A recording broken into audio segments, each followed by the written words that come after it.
Ikaw si Warla? Opo. Simple lang naman ang trabaho mo dito. Alagaan mo lang yung ate ko tsaka painumin ng gamot sa tamang oras. Ano pong nangyari sa kanya? Na-aksidente siya, na-shock siya, tsaka hindi lang nagpa-function ng maayos yung utak niya kaya siya nagkaganyan. Basta mahabang kwento. Sige na, matutulog na ako ha. Feel at home. Sige ho, ako na pong bahala.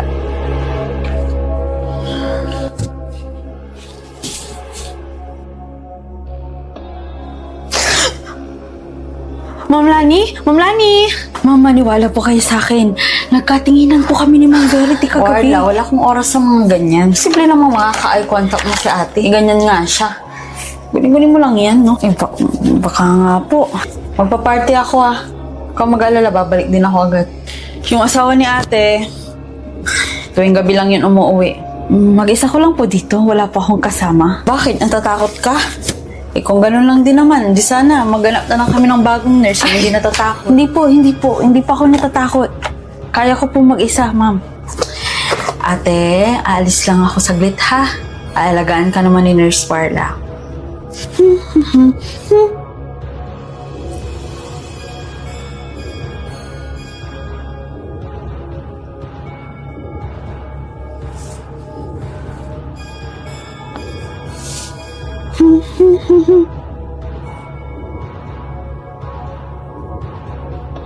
On and off?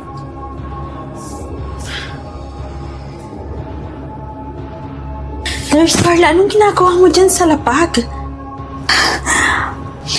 Nakita ko po yung ate niyo gumalaw kanina. Hindi pa ako nagsisinungaling. Hinawakan niya po yung kamay ko. Tinatakot mo lang yung sarili mo. Di nakakagalaw yung ate ko, kita mo naman, di ba? Naniwala po kayo sa akin, ma'am. Nasaan ang pruweba? Pag nalaman kong nagsisinungaling ka, aalisin talaga kita sa trabaho mo. Pasensya na po kayo, Ma'am Verity, pero kailangan kong gawin to. Kailangan ko mapatunayan na nagpapanggap lang kayo. Buko lang naman to eh. Wag. Ba't po kayo nagpapanggap na? Pshh! Huwag ka na lang maingay. May gusto ako mapatunayan tungkol sa kapatid ko at sa asawa. Anong gusto niyo mapatunayan? Nurse Warla. Huwag mo na lang sabihin, please. At alam kong matutulungan mo ako. Nurse Warla. Napainom mo na ba ng gamot si ate? Ho. Papainumin ko na ho. Pauwi na yung asawa niya.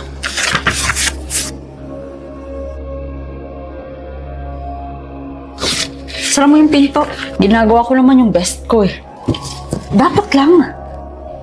Ilang linggo mo nang inaasikaso yung bangko ni ating hanggang ngayon wala ka pa rin napapala.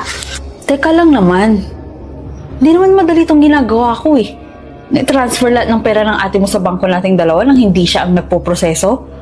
So paano kung magkaroon na ng malay yun? Wala pa tayong nakukuha. Relax lang. Mukhang hindi pa naman yan magkakamali eh. Tingnan mo, hindi pa nga gumagalaw, di ba? Ay, abay, sigurado mo. Na makaalis na kayo ng babae mo at makuha ko na rin yung party ko. Milyon din yun, ha?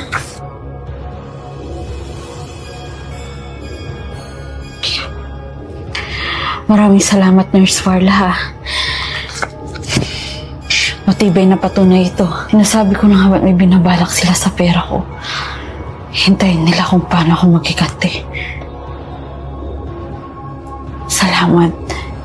Maaasahan ka.